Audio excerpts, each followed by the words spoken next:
Општина Кочани ја поништи постапката за набавка на електрична енергија, што ја почна во ноември и траеше до крајот на декември минатата година.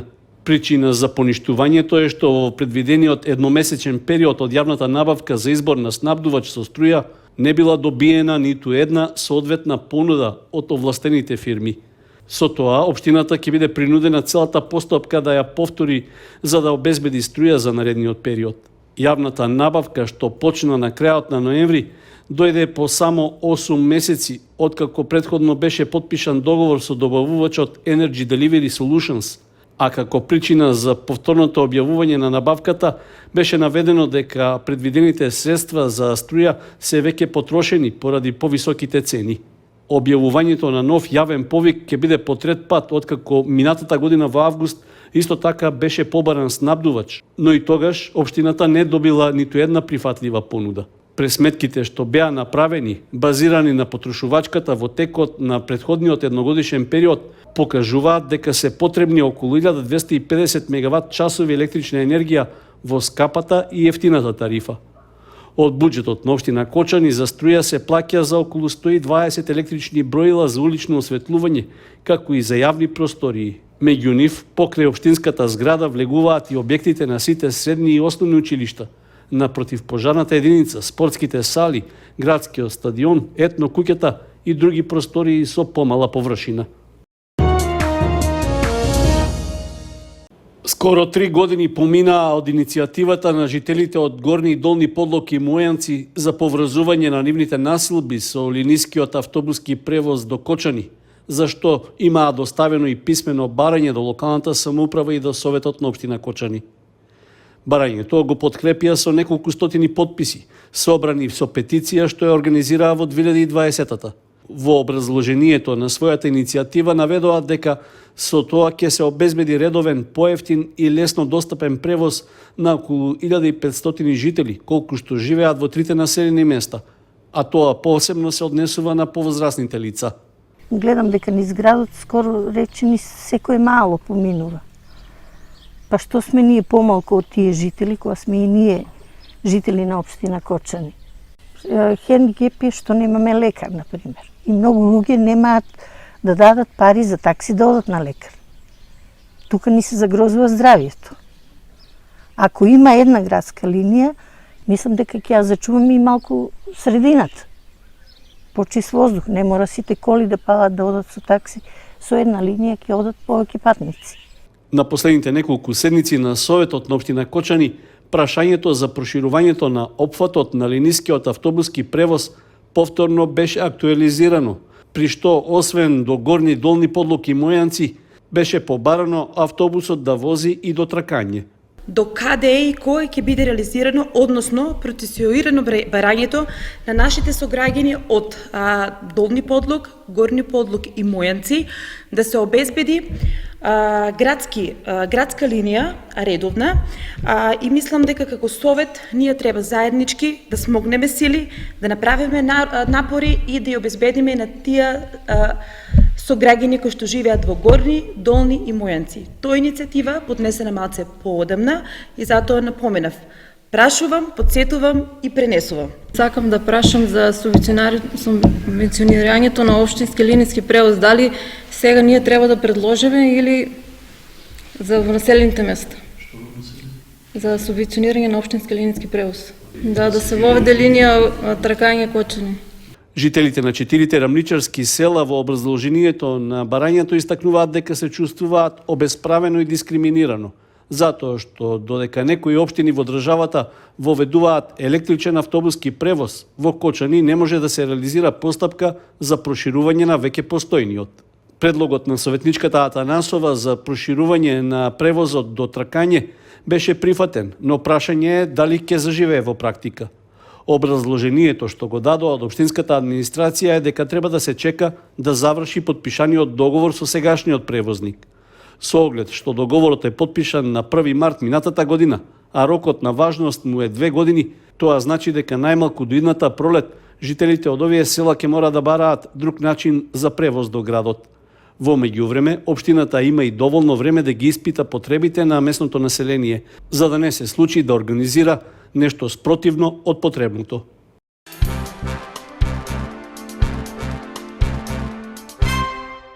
Второто полугодие за учениците во основното и средното образование ќе почне 5 дена подоцна од првично планираното. Наместо в среда на 18 јануари, учениците во клупите ќе се вратат в понеделник на 23 јануари. Одлуката за продолжување на зимскиот распуст ја донесе владата на 118-та редовна седница. При тоа таа го разгледувала и усвоила предлогот од Министерството за образование и наука за одложување на почетокот на второто полугодие. Во образложението од Министерството е наведено дека зимскиот распуст ќе се продолжи поради заштеда на грејење, како и заради заштита на здравето на учениците. При тоа нема дополнителни информации дали тоа ќе влијае и на крајот на учебната година, односно дали разликата во деновите дополнително ќе се надоместува со соодветна адаптација на наставните планови во текот на полугодието, или пак тоа ќе се пролонгира по 10 јуни, кога вообичаено завршува учебната година според календарот за наставна програма. Врнежите од снег што во Соговијата почнаа во текот на ноќта и продолжија рано изутрината, повтор пат оваа зима го побелеа спортско-рекреативниот центар на Пониква. Иако снежната покривка е со дебелина од околу 5 сантиметри, таа им причини радост на љубителите на планината, најавувајќи предстојната скијачка сезона. Снег на Осогово за прв пат овој зимски период падна во средината на декември, но не се задржа долго. Се очекува новите снежни врнежи, помогнати од ниските температури во текот на ноќните часови, да овозможат тој да се задржи на планинските падини. Сепак, дебелината на снежниот слој се уште е недоволна за почеток на скијачката сезона, иако на падините на Пониква можеа да се забележат млади со санки и скии. Од управата за хидрометеоролошки работи најавуваат дека во наредните денови се можни нови снежни врнежи, и тоа на повисоките планински предели. Доколку во наредните неколку дена паднат доволни количини снег со дебелина до 10 сантиметри, тогаш концесионерот на скијачките патеки на Пониква најави дека во функција може да биде ставен и ски лифтот број 1.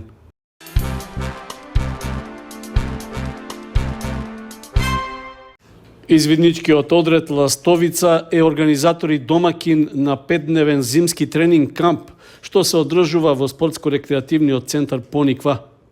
Кампот се организира 4-та година поред, а учествуваат 30 на млади во категориите развигорци, извидници и истражувачи. За нив извидничките старешини спроведуваат обука за неколку дисциплини во зимски услови. Главна цел е младите да научат да се ориентираат и да избегнат опасности на планина, особено при ниски дневни и ноќни температури, како магла и ветровито време. Снегот што падна на Пониква дополнително им помогна на старешините да ги реализираат планираните задачи од обуката, пред се за следење траги и укажување помош при спасување. Исто така, учесниците на кампот следат и теоретска и практична обука за извидничка сигнализација во зимски услови, врзување јазди, пронаоѓање скриени предмети, а учествуваат и во квиз над превари за унапредување на знаењата во извидништвото. Тренинг кампот е дел од годишната програма за активности во која се планирани уште неколку едукативни обуки, како и учество на летниот извиднички камп во Охрид. Покрај тоа, извидничкиот одред Ластовица од Кочани спроведува и промоција на извидништвото во основните и средните училишта, а запишува и нови членови. Близу 250.000 денари во бруто износ ќе потроши општина Кочани за прочистување и порамнување на земјениот пат во Рицко-планинскиот регион, што води кон селото Главовица. Оваа сума е за околу 40% повисока во споредба со минатогодишната. Локалната самоуправа веќе склучи договор со фирмата Капина инженеринг од селото Цера, која и во претходниот период ја извршуваше истата услуга. Се работи за редовна годишна активност со која се обезбедува проодност на земјениот коловоз до тешко пристапните и оддалечени маа на селото Главовица. Според предмерот во техничката спецификација предвидено е да се прочистува пат во должина од 15 километри. При тоа, освен рамнењето на земјениот коловоз, предвидено е да се обезбеди и зимско одржување, односно расчистување на снегот, за што се планирани 25 работни часа, како и расчистување на евентуалните одрони, за што на изведувачот на работите му се додадени уште 40 работни часа. Градежните работи ќе се изведуваат сукцесивно, согласно потребите на терен. Давателот на услугата се обврзува кога снежните наноси се поголеми од 5 см или при одрони на камења и карпи што го попречуваат движењето по патот, со соодветна механизација да интервенира по повик од надлежните во локалната самоуправа. Негова обврска е да обезбеди проодност на патниот правец кон селото за целото време трајање на договорот, што изнесува 12 месеци. Активноста ќе се реализира поодделно од претходно објавениот тендер за обезбедување проодност на земјаните коловози до тешко пристапните и оддалечени места на територијата на општина Кочани во должина до 30 километри.